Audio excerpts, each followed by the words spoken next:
Last week I was at Gen Con 2018 and I went to the In-Flight event. For those that don't know, it is an event in which Fantasy Flight Games talks about their new and upcoming releases.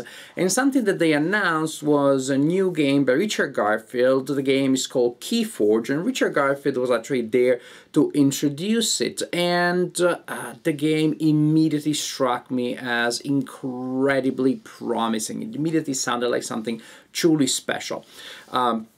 As Garfield explained, the game pretty much originates from the end of the honeymoon with Magic the Gathering. You can imagine that Garfield played Magic the Gathering quite a bit, and Magic the Gathering is a huge driving force in the hobby, so there's still a lot of players that definitely enjoy it, and I also enjoy playing it. On the other hand, many people do think that the game is less than perfect, that it has some limitations. And I was glad to see that some of the complaints that I have about Magic the Gathering are the same complaints that Garfield had and shared in that event.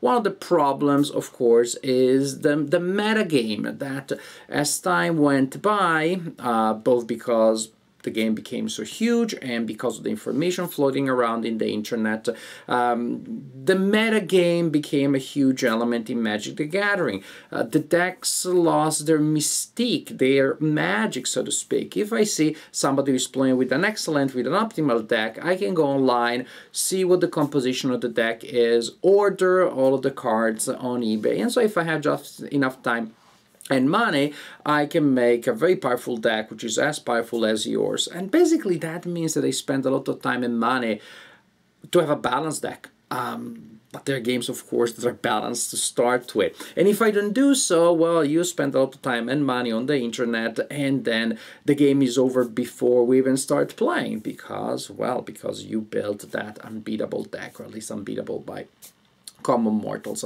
And so if then playing a game becomes being devoted to doing research online and becomes predicated on how much money you spent, then it's less interesting. Now, I do play Magic the Gathering mainly with my daughter Amelia and with some other friends, usually young friends, but I tend to play with pre-constructed decks, Planeswalker decks, dual decks. They come already designed, and maybe I change a card or two, but I like the fact that I'm playing the game and not so much of the metagame. Keyforge, the game that was announced there, has basically been designed to bring back game to the core experience and reduce metagame. How they do so? Bear with me and pay attention. It's a completely new concept that I never heard in gaming before.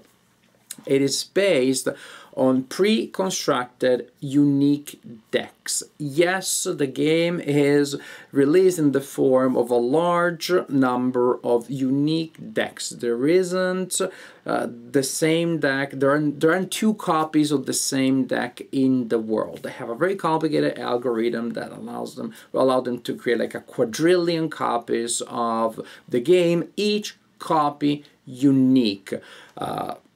Philosophers out there that you're crying about, oh, the age of mechanical reproduction. As you can see, the age of mechanical reproduction can actually allow us to create mechanical production of unique things. Each deck is 37 cards. Each deck represents the capabilities and alliances of a single character, and the name of that character is printed on the back of each deck. So if I acquire a deck, maybe the deck of the mayor of Puffendorfville. Each card will say, this is the mayor of Puffendorfville. There will be exactly 37 cards, and I will not be allowed to play with cards from a deck of, say, the Scarlet Princess of the Desert Island, because all the cards in that deck needs to be the Scarlet Princess of the Desert Island, and so each deck is unique, associated with a character with a unique combination of cards. Yes, probably some decks will be just one card, there will be just one card of difference from one another, but probably in most games you will have decks that are facing each other that are quite different. And I know you're concerned, how about balance? How do they keep balance? I don't know. I didn't write the algorithm, I just hope that balance will be preserved. And frankly, if you have these pre-constructed unique decks that are just not 100% balanced, but 80% balance, to me that is enough to bring the emphasis back to actual individual performance, to how you use your deck.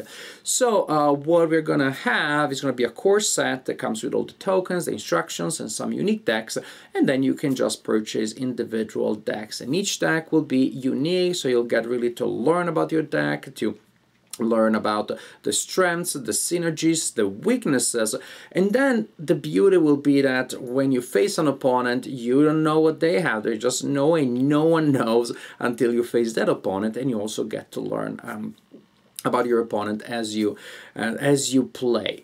Game, and no metagame whatsoever. I love that idea. Of course, I need that game to be good. Otherwise, per se, there are a lot of games that don't have the metagame, but still I don't feel like playing them.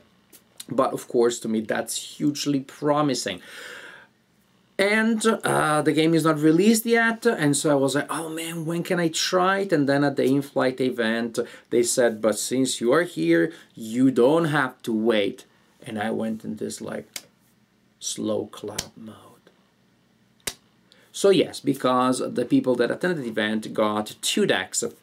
So the game is not widely released yet. There are a couple of decks floating out there, mainly for people that attended the event, and 2 of those happen to belong to me. So I've been able to play the game, the actual game, and I will show it to you, and I'll give you a short introduction in this video. The game can be very simple to explain or very complicated, because a general idea, I'll give it to you in like 5 minutes or so. If I were to go into all the unique possible effects, we will be here for a long time. It is one of those games where you have a simple core of general ideas and then a lot of unique effects, and so it will take you a while, of course, to discover them all and to become proficient. The general idea, though, is players are fantasy, sci-fi characters that are trying to extract a material called amber from a planet, a place called the Crucible. And you will make alliances. In each deck will make alliances with 3 of 7 possible factions. Very different from one another, from Little Green Man to the Untamed to other types of creatures. Each deck will contain cards coming from three factions, and you will deploy your creatures, your minions, and other types of resources, both to attack the opponent. That always is good. I just say to attack the creatures of the opponent. You don't get to attack the character, the player, him or herself, like in Magic the Gathering. You will attack the creatures of the opponent, but mainly you're trying to disrupt. You do so not for the fun of doing so, but to disrupt their capabilities to extract amber. And at the same time, you'll try to protect your own minions and your own other resources to try to extract as much amber as possible. And then you will spend that amber to forge keys, hence the Keyforge name. First player to forge 3 keys is the winner of the game. Now, without further ado, this introduction was long enough. Let's take a closer look at the 2 decks of Keyforge that I have and at how the game actually plays. Here you see my 2 decks, which represent respectively the Gem Cutter that upholds the market and the Guildkeeper of Crabstoke. Each deck has 37 cards as part of the main deck, actually it's the main deck, and then you have a character card with a lovely portrait of your character, a reminder of the 3 factions that the character uses, and a complete list of all of the cards in the deck, so very useful player aid. At the beginning of the game, you shuffle your deck, then you give yourself a hand of cards, and the game starts. When it is your turn, at the beginning of your turn, you will announce one of the 3 factions, and that will be the faction that you will activate this turn. You can only activate cards in the faction that you have named, unless there are effects that allow you to break that rule. But that pretty much consider this an implication in everything I say. Everything I say has the silent added disclaimer, unless there is a rule that breaks the previous rule, because everything can be broken.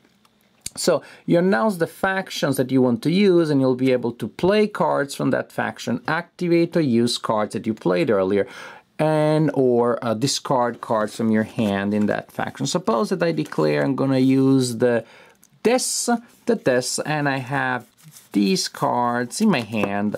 Then I could play this card, I could play this card. Suppose that I had this creature that I played earlier, then I can also activate that card. But if I had this as a creature there, I wouldn't be able to do anything with that creature. So as the game progresses, you will play creatures and you will play them in a line here. You also have items that you will place in a second line closer to you. And then there are also actions. Well, when you play an action, you simply do what the action says, and then you discard it, and you have upgrades. You have upgrades that you attach to creatures or to items, whatever it applies to. And here, for example, let's do this. We attach that one attach that one to that character there. I want to attach to this one. There you go. So, in a sense, the game is like this. I explained most of the game because you play the cards of the faction that you announce, and then you do what the card says. You do what the ability allows you to do. You can use a creature to attack. This is both the number of attack points that the creature has and the number of life points. There may be a number here which is an armor value, which represents the number of damage that are prevented during a fight. So, for example, if I'm using that one against a creature of the opponent, this one is inflicting, I decide to use this one to attack, then I flip it this way to record the fact that I used it. I inflict 2 points of damage on a selected target. I get to select the target, and that target receives 2 points of damage and inflicts whatever it is their damage value on this creature here. If that is enough to kill it, well, pretty much one, neither or both of the creatures may be killed in the fight. And simply you record that. And like in Magic and so many other games, when you use a card, you flip it this way. You turn it by 90 degrees to indicate that you used it. Also, cards usually enter the game spent already, and then at the end of your turn, you refresh your cards. With a couple of exceptions, as usual, just because some of my favorite cards are cards that enter the game already ready to attack or to do stuff that turn. Here you will use your creatures to attack those of the opponents, and destroying creatures of the opponent is desirable, but it is not the goal. It's a means to an end. You're not trying to destroy your opponent like in Magic or in other duel games. You're trying to destroy creatures of the opponent when appropriate in order to reduce their capabilities, their ability to extract amber. In fact, another action that you can perform with your creature is to reap. When you reap, you simply spend the creature announcing that you reap with that creature, and then you collect amber. So usually a single reaping creature, we collect a point of amber, and so you use a token. Right now we need to repurpose tokens from other games, and you take a token that represents amber. When you have 6 ambers at the beginning of your turn, you must spend those 6 to forge a key. Again, you will have double-sided tokens that start with the active side face down, and when you spend enough amber, you flip the token face up to represent the fact that you have forged a key. Continue like this, turn after turn. Pretty much, again, announce a faction, activate, play, discard cards from that faction, refresh your cards, replenish your hand. So another great thing here, your hand does not get depleted as the game progresses. You don't find yourself stuck with one card that is useless, like in certain games that are called Magic the Gathering, and many other games that have that situation too. Continue like this until one of the 2 players has forged 3 keys, and at that point the player is the winner of the game. I'm very happy with what I saw so far. The game per se, imagine I didn't know anything about the unique decks. This is all I knew about the game. It's a good game. It's a good card game with a lot of interesting ideas, interesting mechanics. It really seems to be to come from somebody that got tired about some of the flaws of Magic the Gathering and decided to fix them. Now it's not just about attacking, it's about a larger synergy of things. You could potentially win the game without not ever attacking the opponent, simply creating an efficient engine for amber extraction, protect your own minions, and that's great.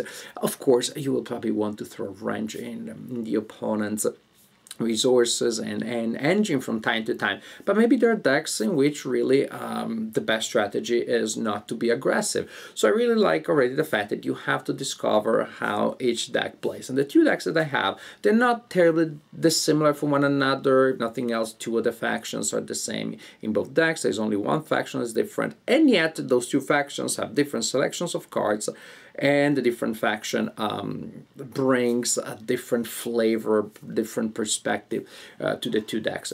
So what do we have? And by the way, the first concern, there are going to be thousands of decks out there. I cannot make a general assessment, but I can tell you these two decks that I have are pretty well balanced. They do allow you to pay attention to the strategy rather than just to give up because you see that the deck of the opponent is incredibly powerful, stuff like that. They really feel well balanced. And I like, again, the large range of synergies that you have, the large range of approaches. I also like the fact that you always have a hand of 6 cards, which is great. So again, you don't get that annoying reduction of resources. Each turn is exciting because of the combination of things that you can do, because of the decision that you have to make. But I also like the decision that you have to make about the house that you are activating. And I like how that as a sort of like balancing mechanism in the pace of the game. I'm deploying a lot of, say, Mars, little green men from Mars, and they're all there in the deployed and ready to act. Because of that, there aren't many cards of that faction left in the deck, and so my hand maybe is all Untamed or this or another card or another faction.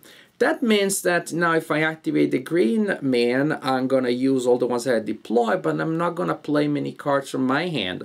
Or I'm playing cards from my hand because I have a lot of people from that faction in my hand, and then I'm not using the people that are deployed there. So I like the fact that you invest in one faction and then you're slowed down. You can't keep just playing with one faction because that gets sort of like exhausted or used up.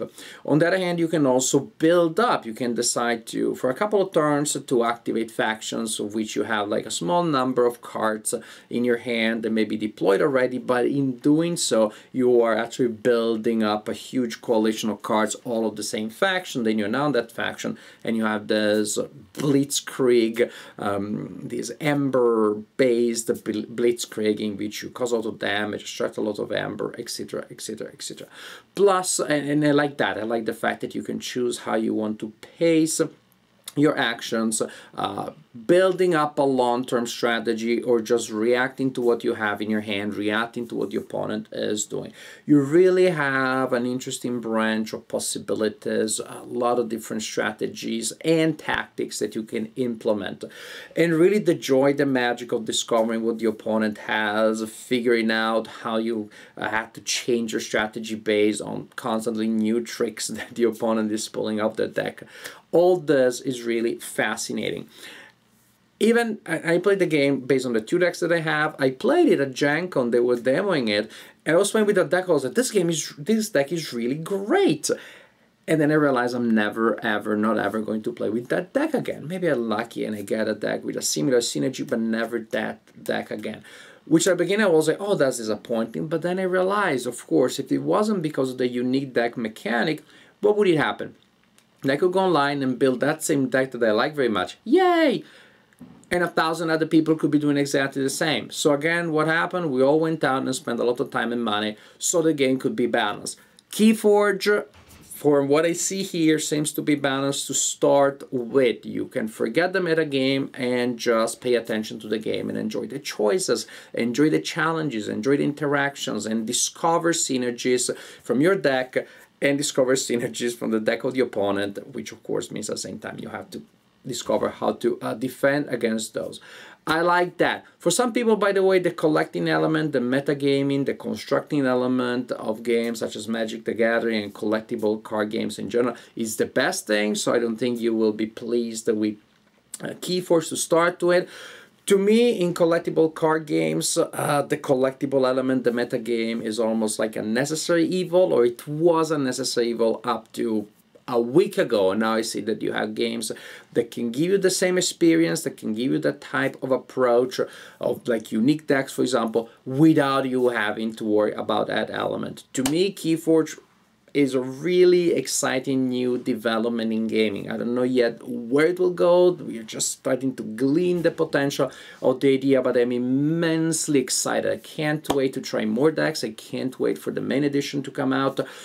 I've been playing a lot with these two decks that I have, and I want to have more stuff. I want to see more things. It's a really exciting new development. And per se, even if you did not know anything about Magic the Gathering, collectible card games, anything, well, per se, it's a pretty good game. So very excited, can't wait to play it more and to play it with more decks. Keyforge, keep an eye on it when it comes out. It's a good game, and it may be a game changer in a much broader sense.